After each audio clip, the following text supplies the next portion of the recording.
Hello and welcome to IABM TV. I'm Lorenzo Zanni, Head of Knowledge at IABM. Today I'm delighted to be joined by Alex Gattari, who is a business developer at Etere. Thanks so much, Alex, for being with us today. Thank you for having me. So, Etere has a new product for radio. Can you tell me why did you move to the radio sector? Okay, so initially we started working with radios in the broadcast business. That was about in the early 90s. Then what happened is our business saw that there was a bigger path to take and bigger opportunities towards the television side. So we had a period like in the late 90s where we were doing a bit of both, and then we slightly transitioned towards just working in the TV. That meant that for about 20 or so years, we just had nothing to do with radios, apart from phasing out, the current customers. And we got to a point that we had actually no customers for the radio. Yet we saw that, especially lately, there's been a different kind of radio which is emerging, which is the visual radio market. That is more towards on the television side, because if you think about it, instead of just having a radio broadcast, you have a radio broadcast, but then you also have the video, and it's broadcasted on the television. So yes, it's still a radio, but it's also somewhat of a TV. So since it's somewhere in between, we have experiences with radio, and we have plenty of experiences with TV. We actually thought about, how about we just join them and we do a single product. Then came to know that there's not actually a real visual radio product.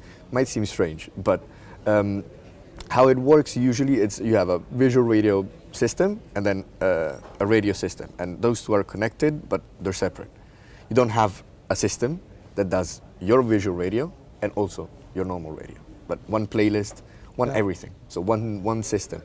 Also easier for your operators to use, easier for the cost because you just have to get one. And it's much less complicated because you don't have to connect at least two systems whatsoever, two playlists, and those two playlists are bound to get mixed up. So we saw the market, we saw that nobody had the idea that we had in mind, and we thought it would be a great idea to join. That's great. Thanks, Alex. No worries. Let's talk about technology trends as well.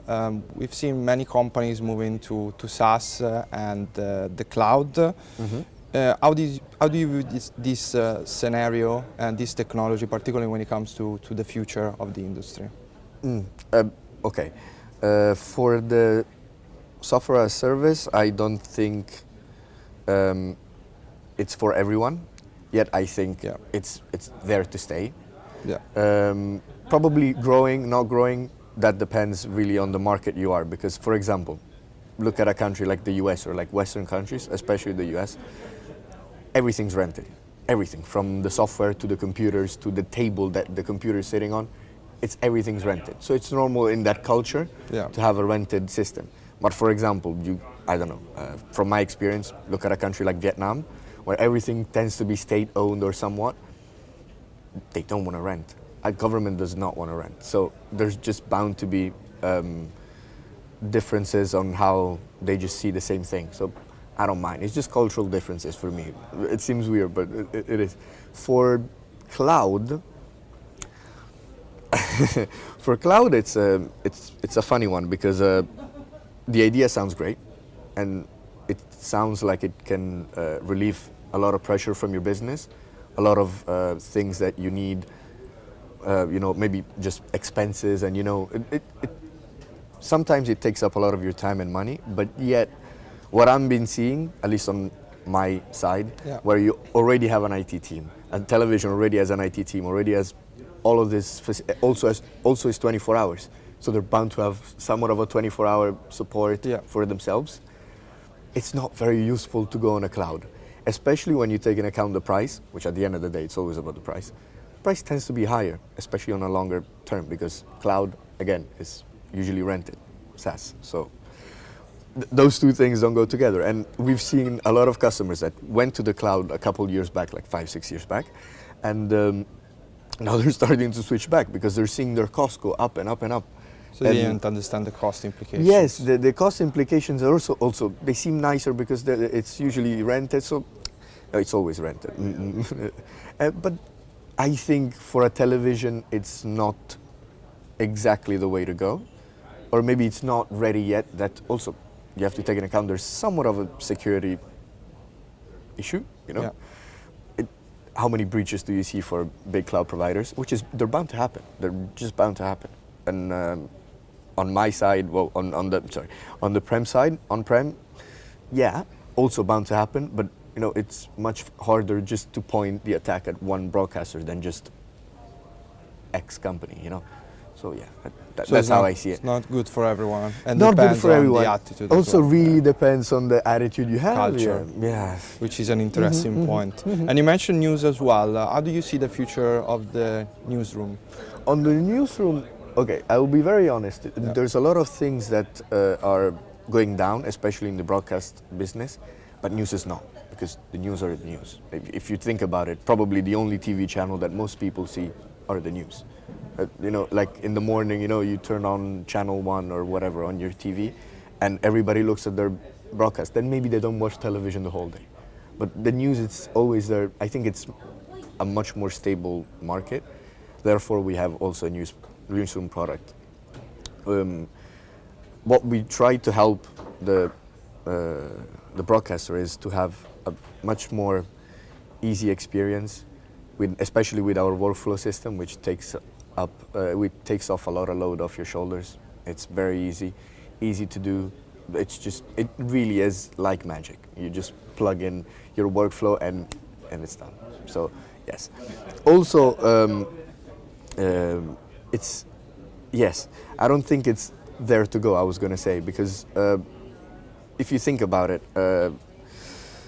it's more of we're just used to having the news channel on the TV, and it's very, very harder to get that habit of people. Also, there's a question of, do you really want to trust everything on the internet? Yeah, sometimes, that's a good you know, point. okay, it's fine to see a program on the TV. Program is a program. You know, you watch The Office, same thing. You know, it's obviously the same. But the news also takes up a lot of trust with the viewer.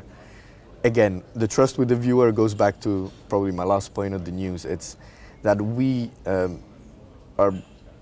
a bit of a conundrum, because we do support a lot of AI, and we're starting to implement AI in a lot of our things.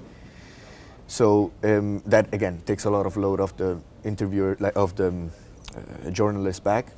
It can make a much quicker story, and you know, AI is also very useful on like speech-to-text applications. You know, when you have a live broadcaster, just you have a speech-to-text, and you can have automatic subtitles without a lot of workarounds, which on news, which is mostly live, it's important.